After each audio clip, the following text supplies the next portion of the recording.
মা! তুমি মাকে ডাকছো কেন? কেন তুমি তোমার মাকে ডাকতে পারো, আমি আমার মাকে ডাকতে পারি না? মা!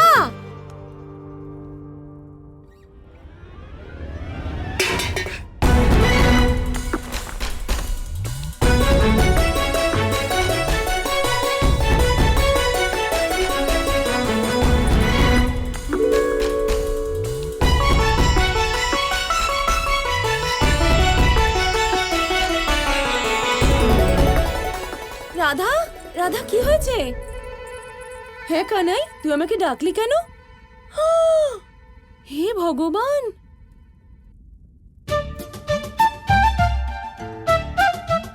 রাধা, ঘরের কি অবস্থা করে রেখেছিস রাধা? মা, আমার ঘর কৃষ্ণকে কেন দিয়েছ?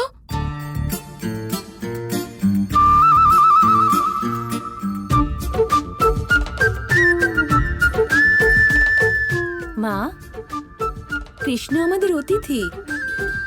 যদিও তোমার ঘরেই থাকতে চেয়ে থাকে, তাহলে আমাদের ওর ইচ্ছের সম্মান করা উচিত মা। সেটাই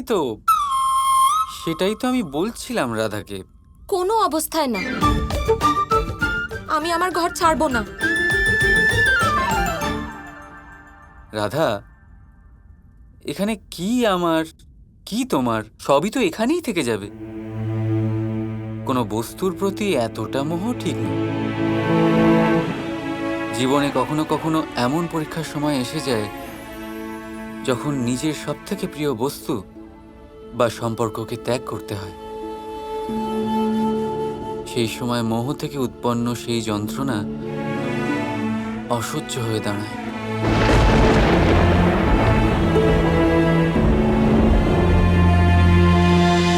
তুমি চুপ করো। বাল্যকাল থেকে এটাই আমার ঘর। কীর্তিদা, রাধা তো ঠিকই বলছে। কানাই, তুই অন্য কোনো ঘরে থেকে যা। কাকি, ও আপনার কথা মানবে না। কেন মানবে না? আমার পুত্র, সব মানতে হবে।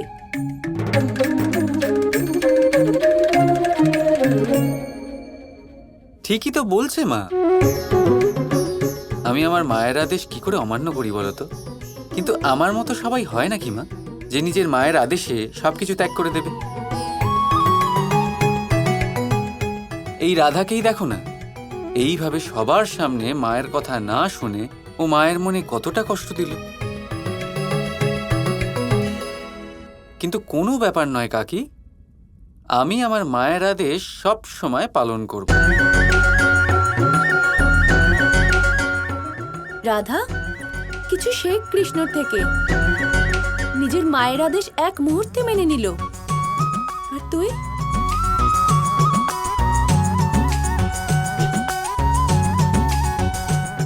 এবার এই ঘরটা যেই নোংরা করে থাকুক, যেহেতু আমি এখানে ছিলাম, এটা আমার কর্তব্য যে আমি এটা ঠিক করে দিই।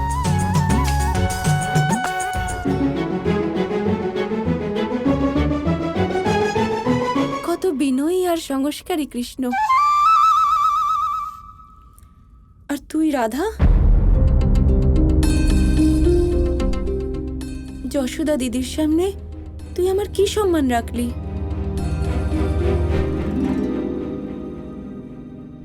কাকি, এত দুঃখ পাওয়ার কোনো দরকার নেই। এই ঘরও যা, অন্য ঘরও একই হবে। যদি রাধা এই ঘরে সুখী থাকে তো আমি চলে যাচ্ছি অন্য কোনো ঘরে।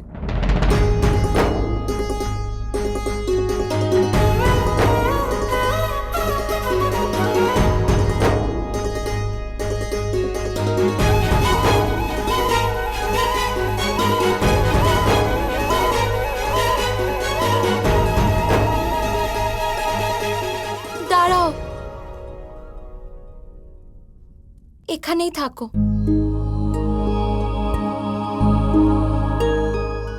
আমি আমার মায়ের চোখে জল দেখতে পারি না।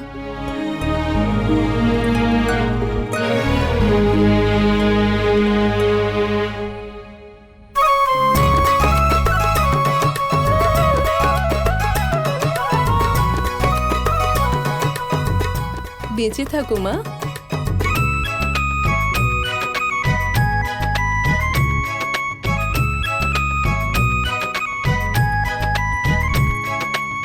কানাই, কিছু শেখ রাধার থেকে।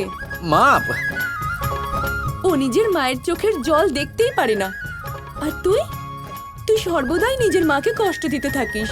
মা এবার ছেড়ে দাও না। এবার এটার জন্য প্রতিশোধ নেবে তুমি?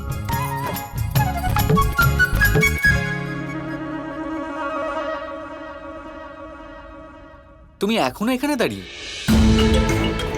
যাও, নিজের জিনিসপত্র নিয়ে অন্য কোনো ঘরে যাও।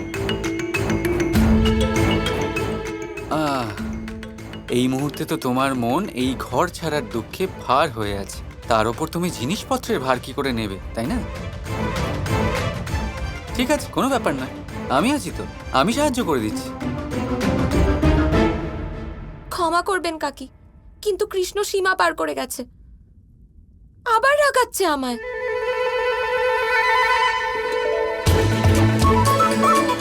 এবার আমি কৃষ্ণকে কিছুতেই ছাড়বো না।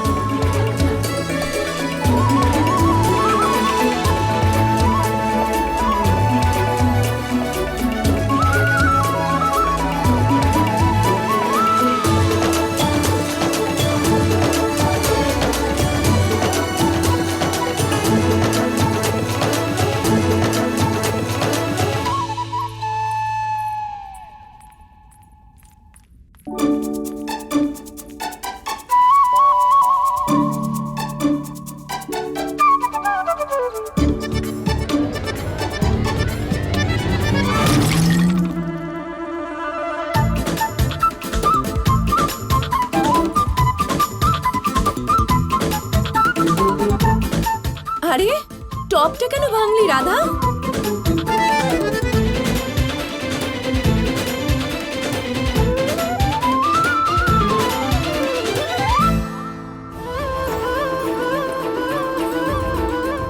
রাধা, একদম ছাড়িস না ওকে। কানাই, রাধার হাতে ধরা দিস না।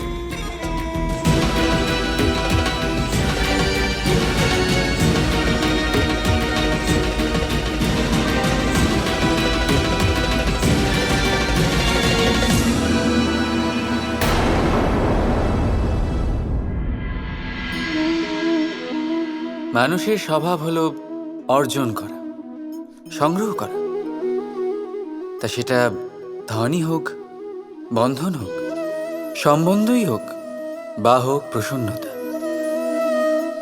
কিন্তু আপনি কি কখনো ভেবে দেখেছেন নিয়তি এই সংগ্রহ করার প্রবৃত্তি মানুষকে কেন দিয়েছে? একটা বীজ থেকে গাছ জন্ম নেয়, আর তারপর সেই গাছ ফলে ভরে ওঠে। কেন? যাতে গাছ সেটা নিজে খেতে পারে? না, বরং এই জন্য যাতে সে ক্ষুধার্তদের খাবার দিতে পারে। এবার আপনি জিজ্ঞেস করবেন যে এতে গাছের কি লাভ? লাভ আছে, কারণ যে বন্টন করে তার ভাড়ার শূন্য হয় না। যে ফল জীবেরা খায় তার বীজকে প্রকৃতিতে তারা ছড়িয়ে দেয়, আর সেই বীজ থেকে জন্ম নেয় নতুন গাছ। তার জাতি, তার গুণ, তার মিষ্টতা অমর হয়ে যায়। এই জন্য মনে রাখবেন, ধনী হতে গেলে একটু একটু করে সংগ্রহ করতে হয়, কিন্তু অমর হতে গেলে একটু একটু করে বন্টন করতে হয়।